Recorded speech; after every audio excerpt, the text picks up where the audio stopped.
सुप्रभात प्यारे बच्चों, हिंदी कक्षा में आपका स्वागत है। आज हम हिंदी की पाठ्य पुस्तक पाठ 6 सच्चाई का उपहार पढ़ेंगे। तो प्यारे बच्चों, इस पाठ में लेखक ने हमें यह संदेश दिया है कि जब भी हम कभी भी किसी भी सहपाठी को विद्यालय में कोई गलत काम करते हुए देखते हैं तो हमारे सामने बहुत बड़ी दुविधा होती है कि क्या हम प्रधानाचार्य से उसकी शिकायत करें या चुप रहें। शिकायत करने पर क्या वह हमें अपना मित्र मानेगा? वह हमसे इस शिकायत का बदला तो नहीं लेगा? आखिर हम करें तो क्या करें? तो ऐसी ही स्थिति में एक छात्र बाज बहादुर की ये कहानी है। इस कहानी को पढ़कर जानते हैं कि बाज बहादुर ने किस तरह से समझदारी से काम लिया। आइए कहानी शुरू करें। मुंशी भवानी सहाय को बागवानी का बड़ा शौक था। वे तहसील के स्कूल में अध्यापक थे। उन्होंने क्यारियों में भांति भांति के फूल पौधे लगा रखे थे। दरवाजों पर लताएं चढ़ा दी थी। इससे स्कूल की शोभा बढ़ गई थी। वे अपनी कक्षा के लड़कों से बगीचे को साफ करने और सींचने में मदद लिया करते थे। लड़के भी इस काम को रुचिपूर्वक करते, इससे उनका मनोरंजन भी होता था। तो मुंशी भवानी सहाय जो है वो एक अध्यापक थे और उन्हें किसका शौक था? बागवानी का, बगीचे का बहुत शौक था। इसीलिए उन्होंने तरह तरह के फूल पौधे लगाए रखे थे और स्कूल में बगीचे की देखभाल करने के लिए वो क्या है, उसका बगीचे का कार्य जो है बच्चों से करवाते थे, अपने स्टूडेंट्स से करवाते थे, छात्रों से करवाते थे। कक्षा के कुछ लड़कों को यह काम बिल्कुल पसंद नहीं था। वे हाथ से कोई भी काम करने में अपना अपमान समझते थे। तो कुछ बच्चे ऐसे थे जो इस काम को बहुत रुचि से करते थे, लेकिन वही कुछ बच्चे ऐसे भी थे जिन्हें ये काम बिल्कुल भी पसंद नहीं था। जब भी उनकी बारी आती वे कोई ना कोई बहाना करके चले जाते। इसके लिए मुंशी जी ने कई बार उन्हें दंडित भी किया था। अब हम भी अपनी कक्षा का माहौल देखते हैं ना कि कुछ बच्चे तो इतने सिंसियर होते हैं कि हर काम को अपने हाथ में लेने के लिए तैयार रहते हैं और कुछ बच्चे टलते हैं, आलसी होते हैं। तो ऐसे ही बच्चों के बारे में बताया गया है यहाँ पे। तो इससे एक दिन उन लड़कों ने पुष्प वाटिका को उखाड़ फेंकने का निश्चय किया। तो जब अध्यापक ने अपने छात्रों को दंड दिया तो क्या हुआ कि बच्चे इससे चिढ़ गए और उन्होंने क्या सोचा कि हम इस बगीचे को उखाड़ देंगे। स्कूल 10 बजे लगता था। वे उस दिन 8 बजे ही स्कूल पहुंच गए और बगीचे में घुसकर उन्होंने सारा बगीचा तहस नहस कर डाला। तभी उन्हें सामने से अपना सहपाठी बाज बहादुर आता दिखाई दिया। तो बाज बहादुर बड़ा ही गंभीर और शांत लड़का था। तो अब हमें बाज बहादुर के बारे में बताया जा रहा है कि बाज बहादुर एक बहुत ही गंभीर और शांत लड़का था। उसे देखते ही उनका खून सूख गया। उन्हें विश्वास था कि वह मुंशी जी को बताए बिना नहीं रहेगा। अब आपकी कक्षा में कोई ऐसा बच्चा हो जो बहुत सिंसियर हो, जो हमेशा सच्चाई के साथ चलता हो, तो क्या होगा कि गलत बच्चों को हमेशा उससे डर बना रहेगा ना कि हमारी गलती के बारे में टीचर को बता ना दे, अध्यापक को बता ना दे। तो जो बाज बहादुर के सहपाठी थे जिन्होंने बगीचे में नुकसान किया था, अब वो क्या है, बाज बहादुर को देखकर डर जाते हैं कि बाज बहादुर को जैसे ही इस बात का पता चलेगा और वो क्या करेगा, अध्यापक जी को हमारी शिकायत लगा देगा। उनमें से जयराम ने आगे बढ़कर कहा, देखो बाज बहादुर, जो कुछ तुमने देखा है मुंशी जी से न कहना। तो अब क्या है, तो उन्हीं मित्रों में से उन उदंडी छात्रों में से एक छात्र था जिसका नाम था जयराम। तो जयराम क्या है, जयराम बाज बहादुर को धमकाता है कि तुमने अगर अध्यापक जी को कुछ बताया ना तो तुम्हारी खैर नहीं।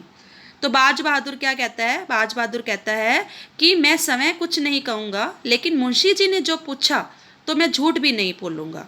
जयराम धमकाते हुए बोला, सोच लो, अगर तुमने बताया तो हम तुम्हारी हड्डियां तोड़ देंगे। बाज बहादुर ने कहा, इसका तुम्हें अधिकार है। तो कहने का मतलब ये है कि बाज बहादुर के बारे में हमें क्या पता चलता है कि वो बहुत ही साहसी बालक है। वो सच बोलने से डरता नहीं है और वो अपने जब भी उसके जो है सहपाठी धमकाने की कोशिश करते हैं तो वो भी क्या है, सामने से डरता नहीं है। स्कूल का समय हो गया। मुंशी जी ने बगीचे की दुर्दशा देखी तो आग बबूला हो उठे। अब अध्यापक जो हैं वो बगीचे की दुर्दशा देखेंगे तो उन्हें गुस्सा तो आएगा ही ना। तो उन्हें बाग उजड़ने का इतना दुख ना था जितना कि लड़कों की शरारत का था। तो मतलब उन्हें क्या किस बात का दुख था कि बच्चों ने इतनी शरारत की, मतलब ये अच्छी बात नहीं है, अनुशासन में रहना चाहिए बच्चों को। कक्षा में मुंशी जी क्रोध में चिल्लाते हुए बोले, मैं जानता हूँ कि यह तुम ही लोगों में से किसी की शरारत है। जिसे मालूम है साफ साफ कह दे, नहीं तो मैं किसी को भी क्षमा नहीं करूँगा।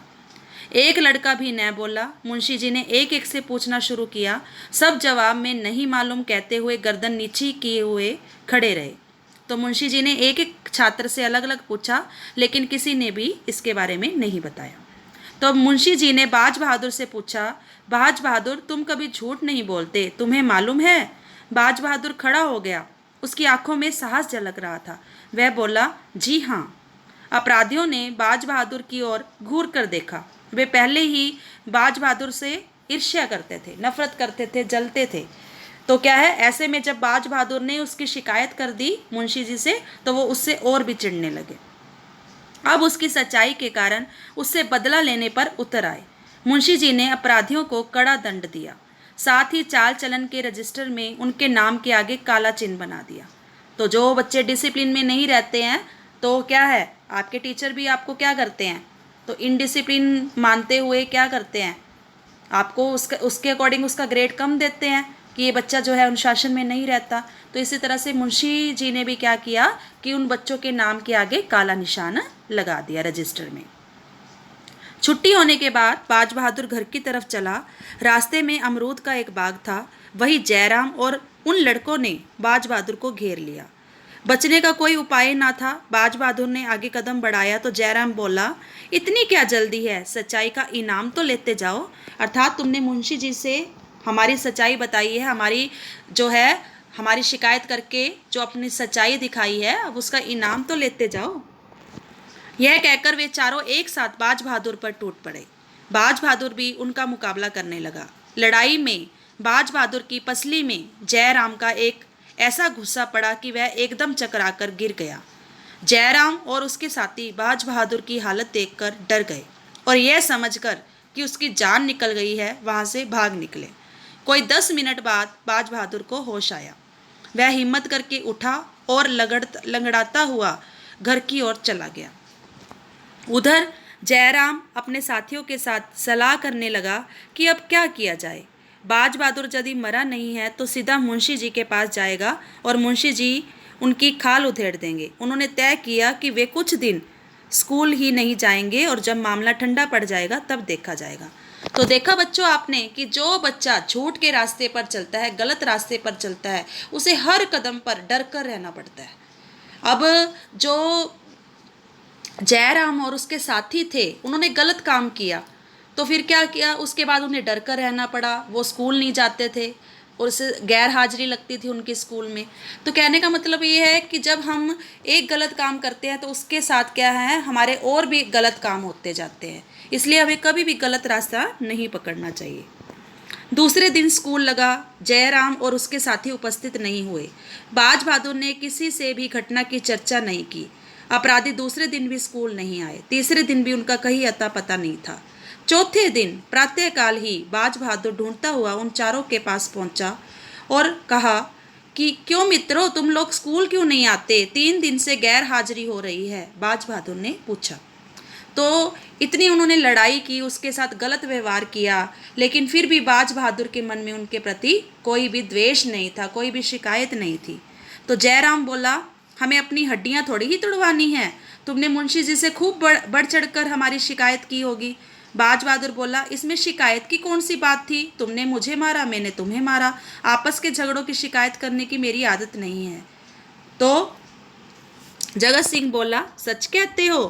तुम जानते हो मैं झूठ नहीं बोलता, बाज बहादुर ने कहा। डरते डरते चारों 9 बजे स्कूल पहुंच गए। मुंशी जी कक्षा में आए। लड़कों ने खड़े होकर उनका स्वागत किया।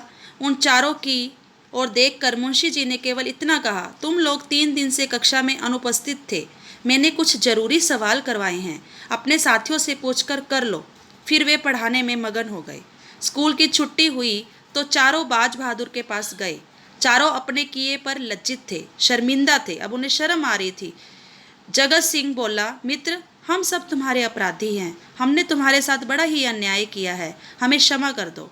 अरे भाइयों के झगड़ों में क्षमा कैसी, पहले भी मैं तुम्हें भाई ही समझता था और अब भी मैं भाई समझता हूँ, कहते हुए बाज बहादुर का गला भर आया। उसे उसकी सच्चाई का उपहार मिल गया था। तो उसे उसकी सच्चाई का क्या उपहार मिला था कि ऐसे बच्चे जो उससे नफरत करते थे, जो उसके साथ गलत व्यवहार करते थे, अंत में उसके मित्र बन जाते हैं। उसका विश्वास जीतने में बाज बहादुर जो है वो कामयाब हो जाता है और वो बुराई को अपनी अच्छाई के माध्यम से जीत लेता है, विजय पा लेता है। तो यही हम सबका धर्म होना चाहिए। तो क्या है, आप सबको भी क्या करना चाहिए कि जब कक्षा में कुछ गलत हो रहा हो, आपके आसपास कुछ गलत हो रहा हो, तो बजाय उसमें हाँ में हाँ मिलाने के या उस गलत कार्य को करने के, आपको उस गलत व्यक्ति को, गलत मित्र को, गलत छात्र को सही रास्ते पर लाने की युक्ति अपनानी चाहिए और बल्कि खुद गलत रास्ते पर चलना नहीं चाहिए। इसीलिए इस कहानी का नाम सच्चाई का उपहार रखा गया है कि सच्चाई का रास्ता भले ही कठिन हो, मुश्किल हो और शुरू में इस पर चलना भी बहुत मुश्किल लगता है, लेकिन इसका जो अंत है वो हमेशा ही सुखदायी होता है। इसलिए प्यारे बच्चों, हमें कभी भी सच्चाई का जो रास्ता है वो नहीं छोड़ना चाहिए, क्योंकि सच्चाई के रास्ते पर चलते चलते हमारे जीवन की बहुत सी ऐसी विषमताएं जो है, कठिन परिस्थितियां जो है, कब आसान हो जाती हैं, कब वो है छोटी हो जाती हैं, हमें खुद भी पता नहीं चलता। इसलिए हमें हमेशा ही सच्चाई के रास्ते पर चलना चाहिए। तो आशा है आपको ये पाठ बहुत अच्छी तरह समझ आ गया होगा।